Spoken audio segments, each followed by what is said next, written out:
So welcome to our channel Usma Academy. और हम लोग कर रहे हैं सीटेट सितंबर 2026 के लिए मोस्ट इम्पॉर्टेंट क्लास जो कि है साइंस के का पेपर 2 के लिए। और इसमें हम लोग पीवाईक्यू पर बेस्ड एमसीक्यूज रखने वाले हैं, और जो कि यह है आपका क्लास 8। और इससे पहले मैंने जितने भी क्लास लिए हैं वो सबको आप ज़रूर कवर कीजिए, ज़रूर देखिए, क्योंकि सारे क्लासेस बहुत ही इम्पोर्टेंट है आपके एग्ज़ाम के लिए, जो कि है सीटेट सितंबर 2026। बहुत ही जल्द है, ज़्यादा टाइम नहीं है, तो आप सारे क्लास को रिवाइज़ कीजिए। और मैंने सारे क्लास के पीडीएफ को अपने टेलीग्राम चैनल पे शेयर कर दिया है, तो आप लोग पीडीएफ से भी रिवाइज़ कर सकते हैं। तो चलिए हम लोग शुरू करते हैं आज का क्लास, जो कि बहुत इम्पोर्टेंट है, बहुत ही हेल्पफुल रहेगा आपके एग्जाम के लिए। तो चलिए हम लोग देखते हैं कि हमारे इस क्लास का फर्स्ट क्वेश्चन क्या है। सो तो हमारे क्लास का फर्स्ट क्वेश्चन है क्वेश्चन नंबर 1। ए मीन्स ए यहाँ पर फिल इन द ब्लैंक्स है। आप यहाँ पर ये समझ कर चलिएगा कि यहाँ पर ए की जगह पर आपको फिल करना है। A is a technique of vegetative propagation in which a part of the stem or a young branch of a plant is pulled and buried in moist soil such that the branch is still attached to the parent plant. After some time, roots develop in the buried part and it grows into a new plant. फिर यहाँ पर B means fill in the blanks is an example of plant usually grow through this technique. आपको इस technique से जो भी plant grow होता है उसका एक एग्जाम्पल बताना है, और ये जो टेक्निक है उसका नाम बताना है, और ए और बी क्या होगा ये बताना है आपको। तो चलिए हम लोग देखते हैं हिंदी में कि कायिक प्रवर्धन की एक प्रविधि तकनीक है जिसमें तने स्तंभ को एक भाग अथवा पादप पौधे की तरुण शाखा को खींचकर आर्द्र मृदा में इस प्रकार दबा दिया जाता है कि वह शाखा अपने जनक पादप से फिर भी जुड़ी रहे। कुछ समय पश्चात गाढ़े हुए भाग में जड़ें विकसित हो जाती है तथा एक नया पादप मीन्स पौधे विकसित हो जाते हैं। तो सामान्यतः इस तकनीक के माध्यम से उगाए पादप मीन्स पौधे का उदाहरण बताना है आपको। तो ये कौन सा हो जाएगा? Layering jasmine, 2 cutting potato, 3 grafting जैसे रोज, और 4 बडिंग हाइड्रा। तो प्रतन चमेली या कृतन आलू, रोपन गुलाब या मुकुलन हाइड्रा। तो इसमें जो बोल रहा है कि जैसे कि यहाँ पर मैंने ये डायग्राम लिया है, तो इस डायग्राम में देखिए कि ये जो है पेरेंट प्लांट है, और पेरेंट प्लांट की ही एक तने को लेकर जो मिट्टी है, मॉइस्ट जो मिट्टी है, उसमें इसको गाड़ दिया गया है, दबा दिया गया है, और फिर से एक इसी में से एक नया प्लांट निकल रहा है। तो इस तकनीक को हम लोग क्या बोलते हैं? तो इस तकनीक को बोला जाता है लेयरिंग। ठीक है, इस तकनीक को बोला जाता है लेयरिंग, और इसका एग्जाम्पल जो हो जाएगा रोज हो जाएगा, सॉरी जैस्मीन हो जाएगा इसका एग्जाम्पल। तो इस जो तकनीक को बोलते हैं लेयरिंग, हिंदी में बोलते हैं प्रतन, और इसका एग्जाम्पल हो जाएगा चमेली। तो इसका सही जो आंसर है वो है 1। इसका सही आंसर हो जाएगा 1। चलिए नेक्स्ट क्वेश्चन देखते हैं। क्वेश्चन नंबर 2 बोल रहा है कि कौन से स्टेटमेंट इसमें से सही है। A crystallization is a chemical change. Crystallization जो है वो केमिकल चेंज है। इसमें पूछ रहा है जो क्रिस्टलाइजेशन है वो केमिकल चेंज है। Photosynthesis is a chemical change. Ripening of fruit is a physical change. Formation of curd from milk is a chemical change. तो आपको बताना है कि इसमें से सही क्या हो जाएगा। तो हम लोग जो क्रिस्टलन है एक रासायनिक परिवर्तन है, तो नहीं, क्रिस्टलाइजेशन जो होता है, क्रिस्टलीकरण जो होता है वो रासायनिक परिवर्तन नहीं है, तो ये गलत हो जाएगा। प्रकाश संश्लेषण एक रासायनिक परिवर्तन है। फोटोसिंथेसिस जो होता है वो केमिकल चेंज होता है, तो ये सही हो जाएगा। यहाँ पर मैंने फोटोसिंथेसिस का जो केमिकल फॉर्मूला होता है वो मैंने यहाँ लिखा है। जैसे carbon dioxide from the atmosphere, carbon dioxide वो लेगा फोटोसिंथेसिस में, 6U2 प्लस पानी लेगा 6H2O, और सनलाइट के प्रेजेंस और क्लोरोफिल के प्रेजेंस में वो ऑर्गेनिक मैटर ग्लूकोज बनाता है C6H12O6, उसका फॉर्मूला होता है, और ऑक्सीजन रिलीज करता है 6O2। तो ये तो सही है। नेक्स्ट है फल का पकना एक भौतिक परिवर्तन है, तो फल जब पक जाता है तो वो एक केमिकल चेंज हो जाता है, तो ये भौतिक नहीं है, रासायनिक परिवर्तन होता है, तो ये भी आपका क्या है, गलत है। दूध से दही बनना एक रासायनिक परिवर्तन है, तो बिल्कुल सही है। दूध से जब हम लोग दही बनाते हैं तो वो एक रासायनिक परिवर्तन होता है। अगर चाहे अगर हम लोग की फिर से दही से दूध बन जाए तो ये नहीं हो सकता है, तो इसीलिए formation of curd from milk is a chemical change. तो photosynthesis is a chemical change, ये सही है आपका बी और डी। तो ऑप्शन में फर्स्ट में बोल रहा है सी डी, नहीं सी तो नहीं होगा, ए बी, ए नहीं होगा, बी होगा, बी और डी। तो हाँ सही आंसर क्या हो जाएगा, थ्री, बी और डी। चलिए next question number three. A means यहाँ पर फिल इन द ब्लैंक्स है। Hormone regulates carbohydrate, protein and fat metabolism in our body. It is secreted by B gland and C is in our diet impacts the functioning of this gland. A B C respectively are. A B C क्या होगा ये बताना है। ए hormone हमारे शरीर में carbohydrate, protein तथा वसा उपापचय को नियंत्रित करता है। यह बी ग्रंथि द्वारा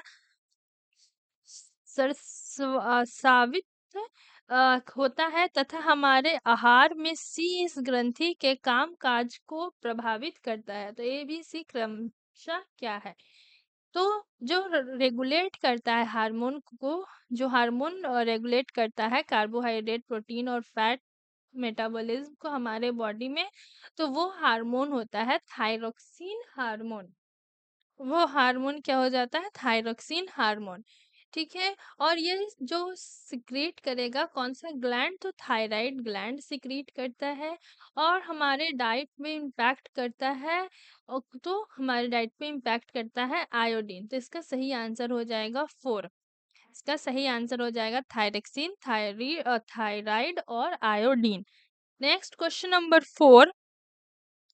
विच of the following statement is are true, true पूछा है regarding relative reactivity of metal. धातुओं की अपेक्षा भी क्रियाशीलता के संबंध में निम्नलिखित में से कौन से कथन सही है। Zinc is more reactive than iron but less reactive than aluminium. तो आपको रिएक्टिविटी सीरीज याद होगा,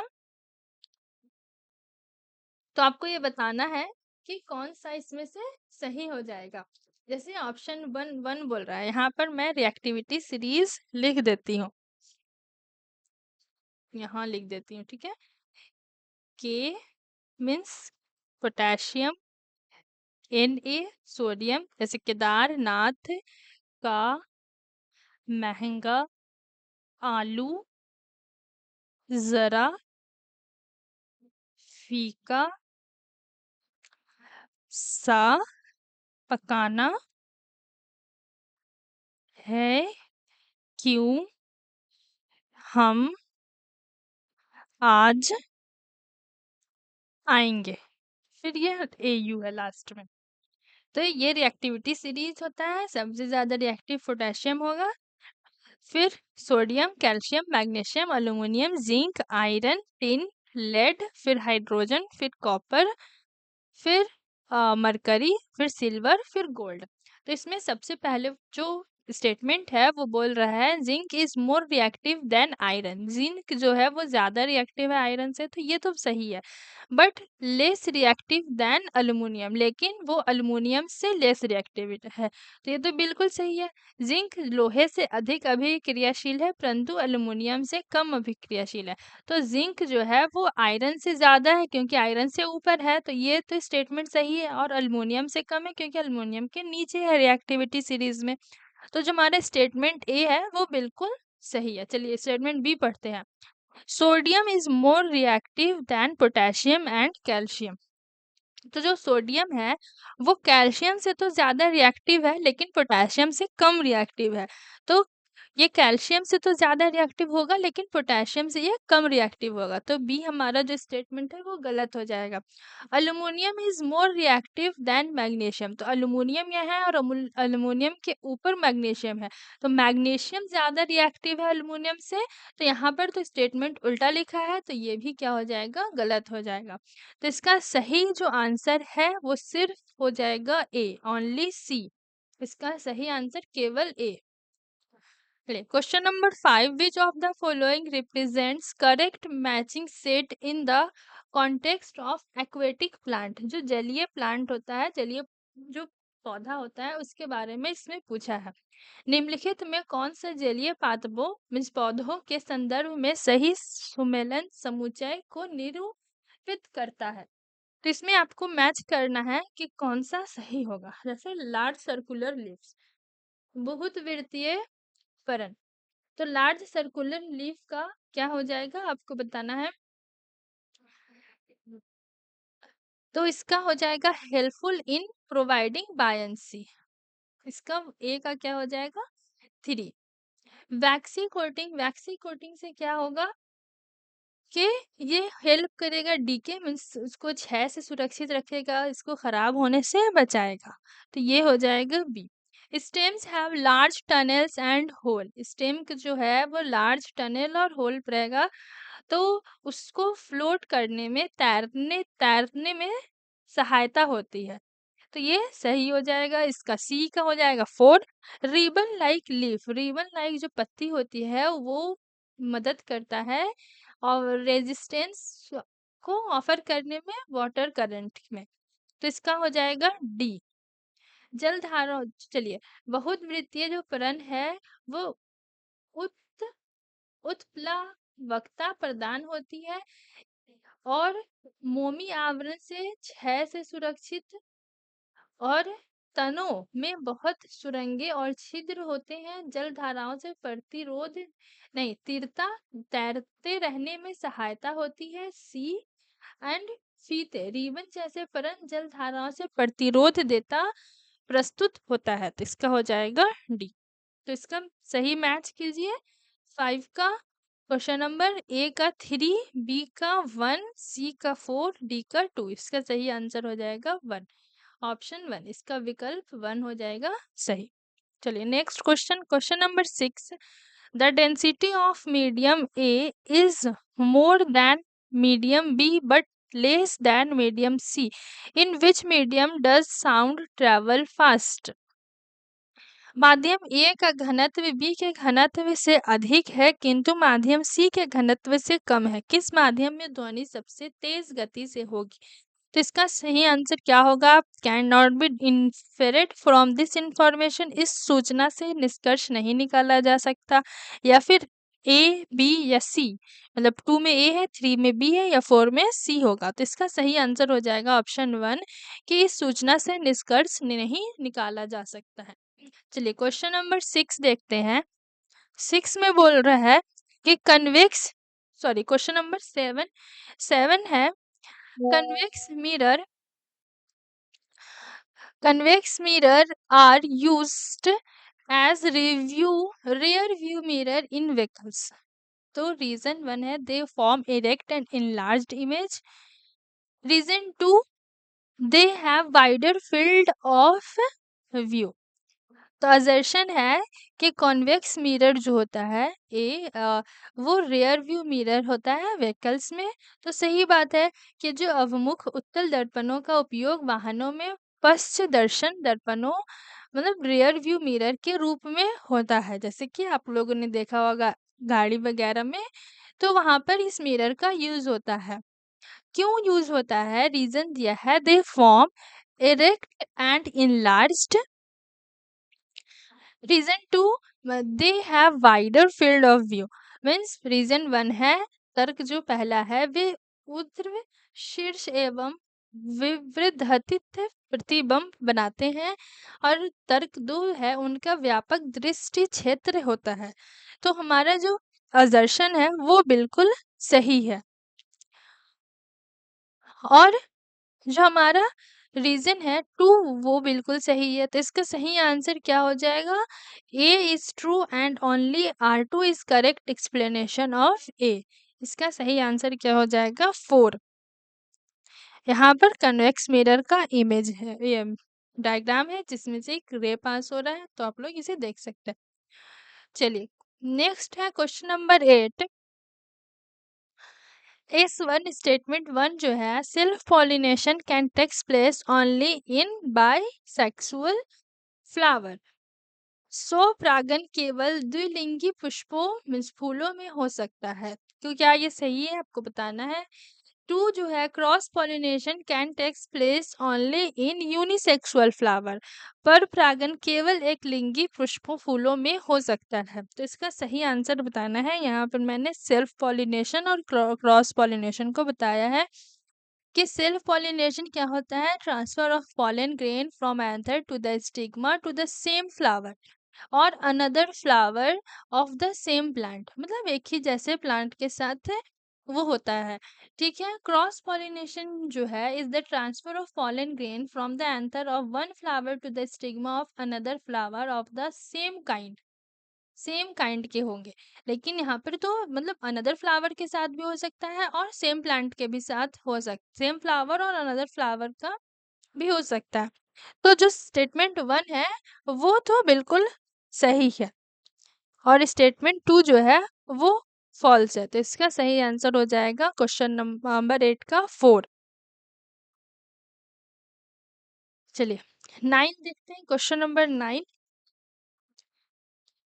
विच of the following statement is true? निम्नलिखित में से कौन सा कथन सही है? पहला ऑप्शन है, soil with low water holding capacity has good aeration and high percolation rate. निम्न जल धारक क्षमता वाली मृदा का उत्तम वातन होता है तथा उच्च अतः स्रव दर होती है। Soil with low water holding capacity has poor aeration and high percolation rate. Soil with low water holding capacity has good aeration and low percolation rate. Soil with low water holding capacity has poor aeration and low percolation rate. तो इसका सही आपको बताना है क्या हो जाएगा। तो जैसे कि हम लोग जानते हैं कि जो सॉइल है तो उसमें अगर लो वाटर होल्डिंग कैपेसिटी है तो उसका एरेशन भी अच्छा होता है और परकुलेशन रेट भी हाई होता है। तो इसका सही जो उत्तर हो जाएगा, आंसर जो हो जाएगा, वो ऑप्शन 1 हो जाएगा। चलिए next question number 10, which of the following statement are not true regarding compounds? निम्नलिखित में से कौन सा कथन यौगिक के संबंध में सही नहीं है? आपको बताना है। तो इसमें से सही नहीं आपको बताना है। तो compound show the properties of constituent substance. यौगिक संगठन पदार्थों के गुणों को दर्शाता है। तो नहीं, वो पदार्थों के गुणों को नहीं, ही वो पूरे कंपाउंड को दर्शाता है। B, only elements can react to form compound. सिर्फ एलिमेंट जो होते हैं, केवल तत्व ही यौगिक बनाने के लिए अभिक्रिया कर सकते हैं। तो नहीं, ये भी गलत हो जाएगा। C, the composition of each compound is always fix. तो हाँ, जो कंपाउंड का जो कंपोजिशन होता है, जैसे कि अगर H2O है तो यहाँ पर हम जो ये लिए हैं तो ये 2 और O वाटर का यही केमिकल फॉर्मूला होता है। तो इसका जो कंपाउंड है ये हमेशा क्या रहेगा? फिक्स्ड रहता है। तो ये तो सही है। प्रत्येक यौगिक का संयोजन सदैव स्थिर मतलब निश्चित होता है। Compound can be separated by physical and chemical method. Compound को हम लोग फिजिकल मेथड से सेपरेट नहीं कर सकते हैं, केमिकल मेथड से सेपरेट किया जाता है। तो ये भी गलत है। ठीक है, आपको इसमें से कौन सही नहीं है ये पूछ रहा है। तो ए, बी और डी, ए बी और डी, इसका सही हो जाएगा 4। चलिए next question, question number 11, which of the following statement are true in the context of respiration in whales and dolphin? मतलब whale और dolphin कहाँ रहते हैं?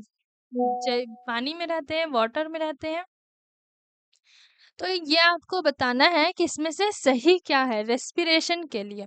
निम्नलिखित में से कौन सा कथन व्हेल और डॉल्फिन में श्वसन के संदर्भ में सही है? मतलब रेस्पिरेशन में, they can not use dissolve oxygen. क्या वो डिसॉल्व ऑक्सीजन को यूज नहीं करते हैं? मतलब डिसॉल्व ऑक्सीजन के कहने का मतलब जो पानी में ऑक्सीजन मौजूद है। दे हैव गिल्स, उनके पास गिल्स होता है। दे हैव लार्ज नॉस्ट्रिल, उनके पास गिल मतलब सॉरी उनके पास बहुत नासाद्वार होते हैं, मतलब एक नॉस्ट्रिल छेद होता है। They have often come up to the water surface to breathe, वो पानी के ऊपर आएंगे, सांस लेंगे, फिर जाएंगे। वे प्राय जल पृष्ठ पर श्वास लेने के लिए आती हैं। तो हाँ, ये भी सही है। तो चलिए, इसमें से सही पूछ रहा है तो हम लोग इसका सही देखते हैं। तो इसका सही हो जाएगा कि वो लोग जो हैं, डॉल्फिन और व्हेल जो होते हैं, वो पानी में जो डिसॉल्व ऑक्सीजन होता है उसका यूज नहीं कर सकते हैं। तो ये स्टेटमेंट बिल्कुल सही है। दे हैव गिल, उनके पास गिल्स नहीं होता है, ठीक है, उनके पास गिल नहीं होता है, तो ये गलत हो जाएगा। दे हैव लार्ज नॉस्ट्रिल, उनके पास नॉस्ट्रिल होता है जिसे नासाद्वार होते हैं। They have often come up to the water surface to breathe, वो पानी के ऊपर आएंगे सांस लेने के लिए, तो ये भी क्या है, सही है। तो ये भी सही है। तो इसका सही हो जाएगा ए, सी और डी। ए, और डी, तो ऑप्शन 3 इसका क्या हो जाएगा, करेक्ट। नाउ क्वेश्चन नंबर 12 में असर्शन में बोल रहा है nichrome is used as a heating element in device like electric toaster and electric geyser. Nichrome जो मेटल होता है उसको यूज किया जाता है हीटिंग एलिमेंट डिवाइस में, जैसे कि इलेक्ट्रिक टोस्टर, इलेक्ट्रिक गीजर। जैसे यहाँ पर एक डायग्राम भी लगा हुआ है। तो निक्रोम का प्रयोग विद्युत टोस्टर, विद्युत गीजर जैसे यंत्रों में ताप तत्व के रूप में होता है। तो ये बिल्कुल सही है दर्शन, कि जो नाइक्रोम है उसका यूज जो है वो गीजर, इलेक्ट्रिक गीजर, इलेक्ट्रिक जो टोस्टर होता है या फिर हीटर वगैरह, उसमें इसका यूज होता है। इसमें रीजन बोल रहा है कि nichrome has high melting point and low resistivity.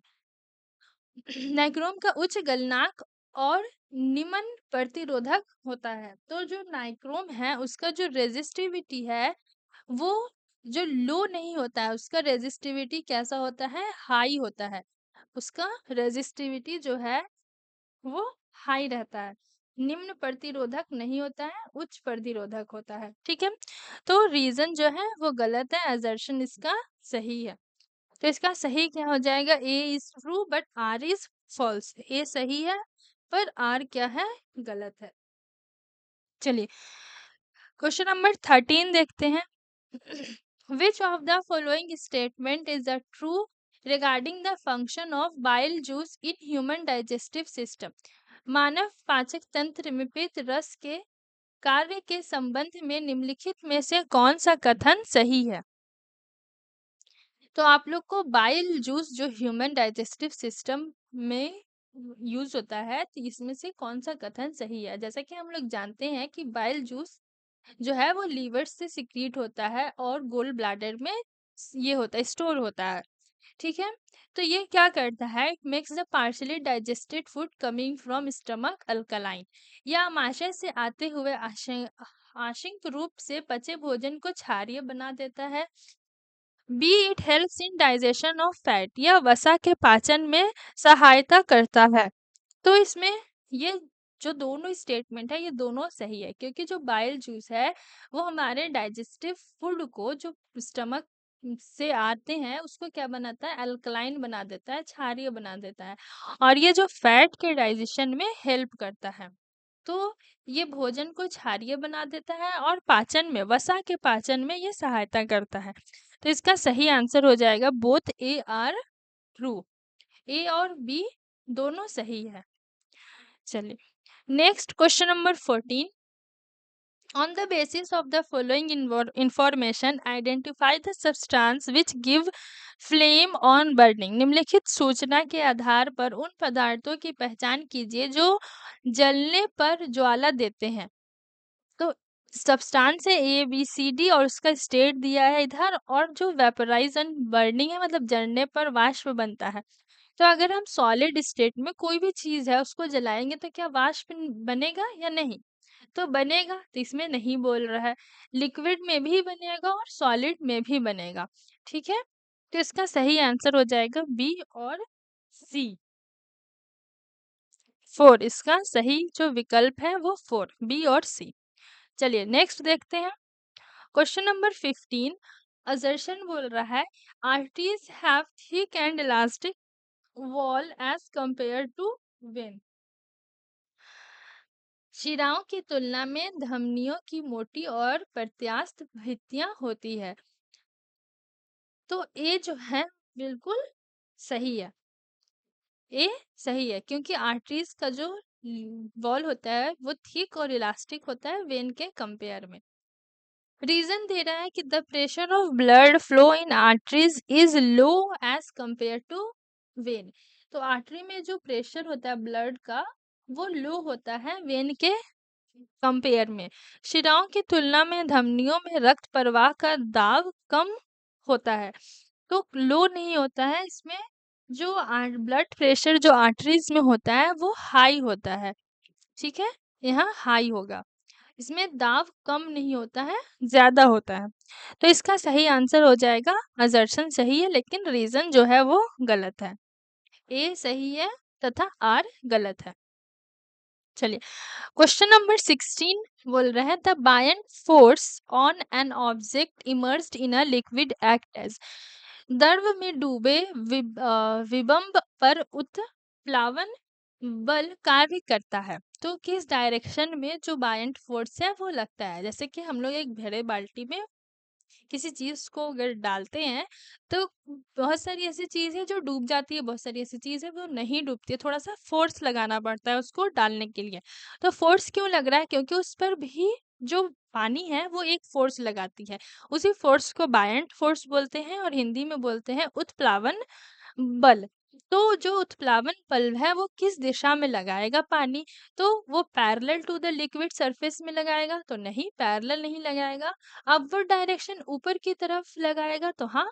जो पानी है जैसे कि यहाँ पर ये एक हॉलो स्फेयर है, जब हम इसको पानी में डुबाएंगे तो थोड़ा सा हमें इस पर प्रेशर लगाना पड़ेगा।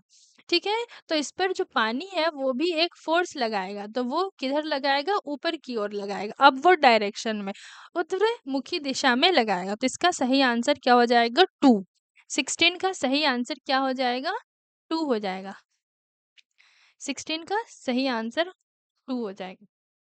चलिए next question number 17, when a ray of light enters from medium A to medium B, its speed decreases, and on further entering into medium C, its speed increases. Which of the following conclusion can be drawn from this?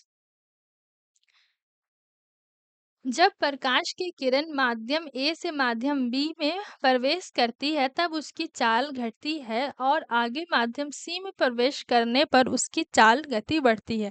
इससे निम्नलिखित में से कौन सा निष्कर्ष निकाला जा सकता है। तो refractive index of A B C can not be compared from above information, तो ये तो गलत है। ए बी सी के खतरनाक की तुलना उपरोक्त सूचना के आधार पर नहीं की जा सकती है।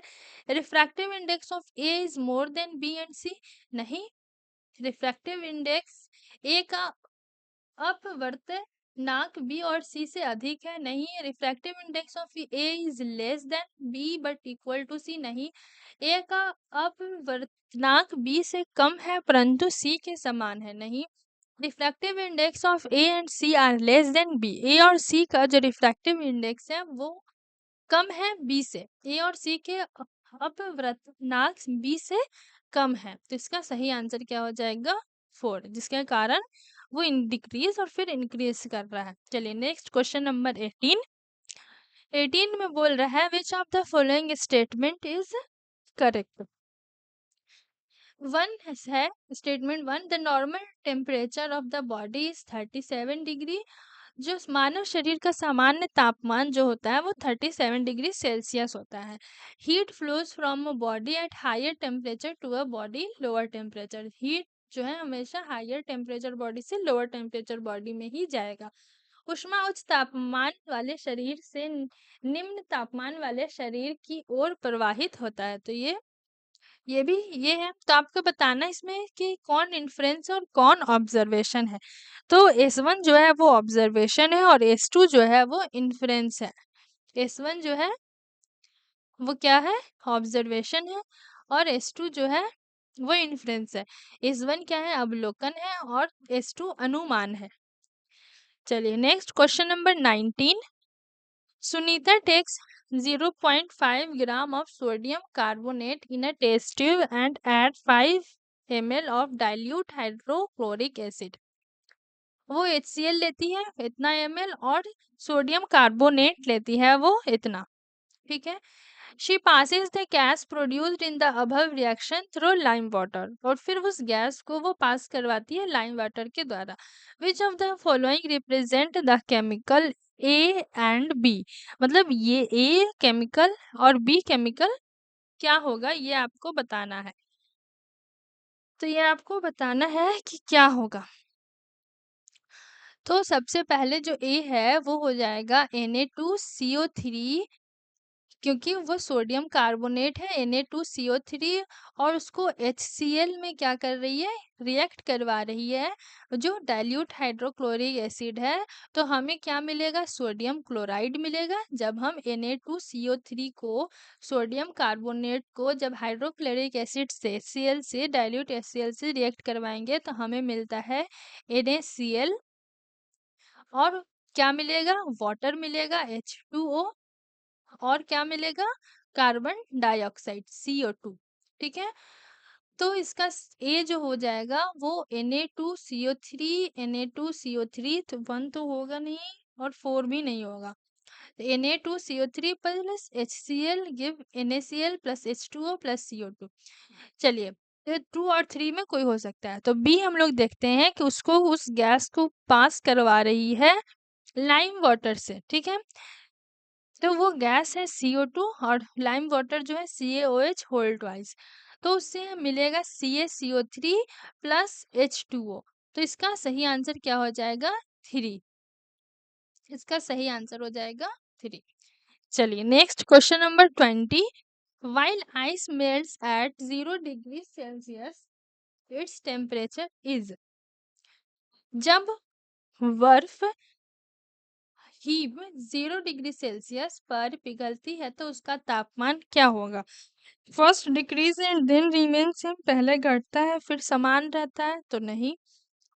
इंक्रीज बढ़ेगा नहीं, डिक्रीज घटेगा घटता है नहीं। तो इसका जो तापमान है वो सेम रहेगा, ठीक है, समान रहता है।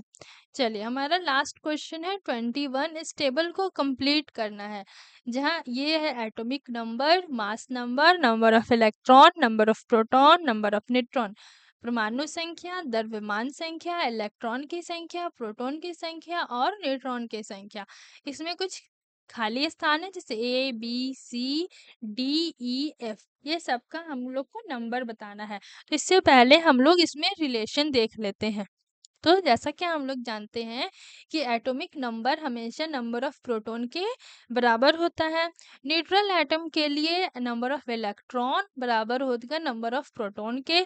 मास नंबर निकालने के लिए प्रोटॉन प्लस न्यूट्रॉन होता है, और न्यूट्रॉन इक्वल टू होता है mass number minus atomic number. तो चलिए इसके हेल्प से हम लोग निकालते हैं। तो एटॉमिक नंबर अगर 9 दिया है, तो ये हम लोग देखते हैं एटॉमिक नंबर 9 दिया है तो नंबर ऑफ प्रोटॉन भी कितना हो जाएगा, तो 9 हो जाएगा। तो जो ये है ये फर्स्ट लाइन, तो नंबर ऑफ प्रोटॉन भी कितना हो जाएगा, 9 हो जाएगा, ठीक है। अब हम लोग को निकालना है मास नंबर और नंबर ऑफ इलेक्ट्रॉन।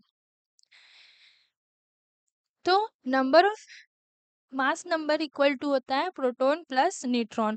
तो यहाँ देखते हैं, यहाँ न्यूट्रॉन दिया है प्रोटॉन दिया है, तो मास नंबर होता है प्रोटॉन प्रोटॉन प्लस न्यूट्रॉन, ठीक है। तो प्रोटॉन है 9 और न्यूट्रॉन है 10, तो ए क्या हो जाएगा, 19। तो ए हो जाएगा 19। तो नंबर ऑफ इलेक्ट्रॉन इक्वल होता है नंबर ऑफ प्रोटॉन के, तो बी हो जाएगा 9 और सी हो जाएगा 9। ठीक है, तो ए बी सी हम लोग को पता चल गया है। अब डी निकालना है और ई और एफ निकालना है। तो यहाँ मास नंबर दिया है और नंबर ऑफ प्रोटॉन दिया है। तो number of proton equal to होता है नंबर ऑफ इलेक्ट्रॉन। तो ई जो है वो भी क्या हो जाएगा, 12 हो जाएगा। ठीक है, जैसा कि हम लोग जानते हैं कि मास नंबर इक्वल टू होता है प्रोटॉन प्लस न्यूट्रॉन। ठीक है, मास नंबर इक्वल टू होता है प्रोटॉन प्लस न्यूट्रॉन। तो मास नंबर 24 है और प्रोटॉन 12 है, तो न्यूट्रॉन निकल जाएगा। 24 में से 12 माइनस करेंगे तो कितना आएगा, न्यूट्रॉन 12 आएगा। और हम लोग जानते हैं एटॉमिक नंबर इक्वल टू होता है नंबर ऑफ न्यूट्रॉन। तो डी भी कितना हो जाएगा, 12 हो जाएगा। तो इसका सही आंसर क्या हो जाएगा, 19 9 9 12 12 12।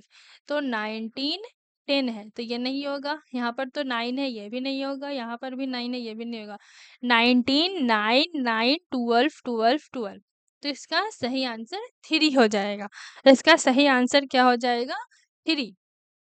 तो आई होप ये आपको याद रखना, ये इम्पॉर्टेंट है। अगर आपके एग्जाम में आ जाए एटॉमिक नंबर निकालना, मास नंबर निकालना, न्यूट्रॉन निकालना, प्रोटॉन इलेक्ट्रॉन, तो आप इसके हेल्प से निकाल सकते हैं। ये बहुत इम्पॉर्टेंट है। तो आई होप आपको ये सारे क्वेश्चन अच्छे लगे होंगे और ये बहुत हेल्पफुल रहने वाला है आपके एग्जाम के लिए। और ये बिल्कुल पीवाई के ऊपर ही बेस्ड है। तो आप ये सारे क्वेश्चन को ज़रूर एक बार देखिए, रिवाइज कीजिए और अपने एग्ज़ाम के लिए पूरा पूरा तैयारी कीजिए। ये है मेरा टेलीग्राम चैनल और इससे आप ज़रूर कनेक्ट हो जाइए इसको स्कैन करके, और मैंने डिस्क्रिप्शन में भी डाल दिया है, वहाँ से भी आप कनेक्ट हो सकते हैं। और मैं जितने भी पीडीएफ है वो सब इस पर अपलोड कर देती हूँ और आपको ये बहुत हेल्पफुल रहेगा। So thank you. I hope कि आपके को मेरी ये क्लास बहुत हेल्पफुल करेगी। आप मेरे चैनल को लाइक कीजिए, शेयर कीजिए, सब्सक्राइब कीजिए और बेल आइकन को प्रेस करना नहीं भूलिएगा, क्योंकि जब भी मैं नई वीडियो अपलोड करूँ तो वो आप तक ज़रूर पहुँचे। सो सपोर्ट कीजिए हमारे चैनल को। Your support motivate us to create better educational content. Thank you.